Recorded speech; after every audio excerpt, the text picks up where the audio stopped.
District returning officer deputy commissioner Matiari Mohammad Adnan Rashid जी सदारत हेठ बे मरहले में बल्दियाती चूंडनि के हवाले से इंतजामन जो जायज़ो वठण लाइ अहम गॾिजाणी डिप्टी कमिश्नर सेक्रेटरीट मटियारी में थी गुज़री।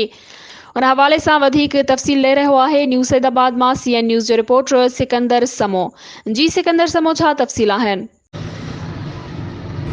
जी बिल्कुल Zara, district returning officer deputy commissioner Matiari Mohammad Adnan Rashid जी सदारत हेठ बे मरहले में बल्दियाती चूंडनि के हवाले से इंतजामन जो जायज़ो वठण लाइ अहम गॾिजाणी डिप्टी कमिश्नर सेक्रेटरीट मटियारी में थी गुज़री, जंहिंमें साफ़ शफ़ाफ़ गैर जानदार उन अणधूरी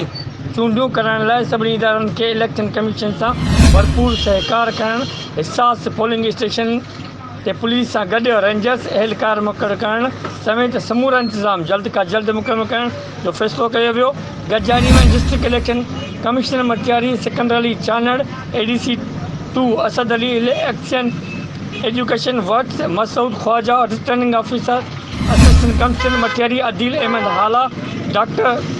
मजहर अली सैदाबाद, मंसूर अली अब्बासी, मुख्तियारकार हाला नसरुल्लाह चावड़ो, मुख्तियारकार सैदाबाद आफ्ताब अली जमाली, मुख्तियारकार मटियारी गुलाम मुस्तफ़ा